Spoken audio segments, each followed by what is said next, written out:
અરે ઓછું નાક પણ અસલી નાક. MDH કાશ્મીરી લાલ મરચાની પાવડર. MDH. પોરબંદરમાં સોલાર યોજના મુદ્દે ખેડૂતોએ મોરચો માંડ્યો છે. જ્યાં વાત આદિત્યાણા ગામની કે જ્યાં 64 ખેડૂતોએ સૂર્યશક્તિ યોજના હેઠળ ખેતરોમાં સોલાર કીટ ફિટ કરાવી હતી અને યોગેશ્વર ફીડરમાં જોડાયા હતા. PGVCL, સારસ્વત સોલાર કંપની અને ખેડૂતો આ ત્રિપક્ષીય એગ્રીમેન્ટ થયા.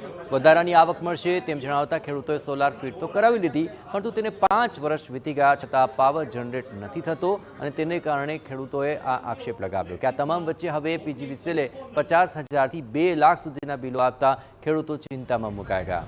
સમસ્યાનું કોઈ નિરાકરણ ન આવતા ખેડૂતોએ PGVCL કચેરીએ વધુ એકવાર ઉગ્ર રજૂઆત કરી હતી. જે અમારા ત્રિપક્ષીય એગ્રીમેન્ટ છે, જે કરાર કરેલો છે, એમાં 5 કિલોવોટનું અમારી પાસે કનેક્શન હોય સોલારનું, તો એમાં 9,000 યુનિટ જનરેશનની શાશ્વત અને PGVCLએ જવાબદારી લીધેલી છે. એ અમને કરાર મુજબ 9,000 યુનિટ જનરેશન PGVCL અને શાશ્વત બે આપતી નથી. એના મસ્ત મોટા બિલ ખેડૂતને આપે છે અને આત્મહત્યા કરવા માટે મજબૂર કરે છે. અને એક તો અમારી પાસે એવો પુરાવો છે કે જે એગ્રીમેન્ટ પહેલા 2 વર્ષ પહેલા એક્સપાયર થઈ ગયા, એનું ડેથ સર્ટિફિકેટ છે અને એની પણ એગ્રીમેન્ટમાં સહી બોલે છે. બોલો, આનાથી મોટો ભ્રષ્ટાચાર અને મસ્ત મોટું કૌભાંડ કેને કહેવાય? શરૂઆતથી જ્યારથી ચાલુ થઈ ત્યારથી જ આમાં પછી મેન્ટેનન્સની બેદરકારીથી માંડી અને PGVCLની બેદરકારીમાં એવડી મોટી બધી બેદરકારી છે કે 5 વર્ષથી અમે અનેક વખત અહીંયા રજૂઆત કરી છે, જેના લેખિત પુરાવા પણ અમારી પાસે છે અને મૌખિક પણ અનેક વખત રજૂઆત કરી છે. કલેક્ટર સાહેબથી માંડી અને સ્વાગત કાર્યક્રમ સુધીમાં પણ અમે જઈ આવ્યા છે. આ સોલાર યોજનામાં મસમોટું કૌભાંડ આચરાયું હોવાનો પણ આક્ષેપ થઈ રહ્યો છે. સમગ્ર મામલે PGVCL અને સારસ્વત સોલાર કંપનીના સત્તાધીશો જવાબ ન આપતા હોવાથી ખેડૂતો રોષે ભરાયા.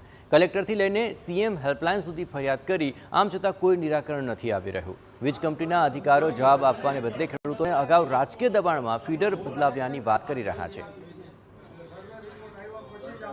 અમે એમને ખેડૂતને આજે એવો જવાબ આપ્યો છે કે સિસ્ટમનો અમે એનાલિસિસ કરી લઈએ, એના માટે અમે આગામી શું કરશું એ માટેની અમે 6 તારીખ સુધીની મુદત માંગી છે અને કેસ ટુ કેસ અભ્યાસ કરી અમારા વડી કચેરીને જાણ કરશું અને જે લીગલ એક્શન લેવાના થશે એ કંપની ઉપર લેશું. કેમ 2 વર્ષ નીકળી જશે? 5 વર્ષ નીકળી ગયા તો સિસ્ટમ છે ભાઈ, બધાએ એગ્રીમેન્ટ કર્યું છે, બધાની જવાબદારી છે. એ પણ કોર્ટમાં જઈ શકે ને અમે પણ જઈ શકીએ અને પાર્ટી પણ જઈ શકે. અને કોઈને ઈ પોતે ખેડૂતો આ સિસ્ટમ છે ને સરકારમાં જઈ રાજકીય દબાણ કરીને ફીડર લઈ આવ્યા છે. ખેડૂતોની રજૂઆત બાદ PGVCLએ એ ખાતરી આપી છે કે 7 દિવસમાં તમામ તપાસ પૂર્ણ કરી વડી કચેરીએ રિપોર્ટ આપીશું અને સોલાર કંપની સામે પણ જરૂરી કાર્યવાહી કરવાનો દિલાસો આપ્યો છે. છતાં પણ સવાલ તો એ જ ઊભો છે કે ખેડૂતોને આવેલા લાખોના બિલનું શું, જેને લઈને ખેડૂતો હવે ચિંતામાં છે અને સરકાર તેમજ તંત્રને યોગ્ય કાર્યવાહી કરવા માટે ખેડૂતો ઉગ્ર માંગ કરી રહ્યા છે.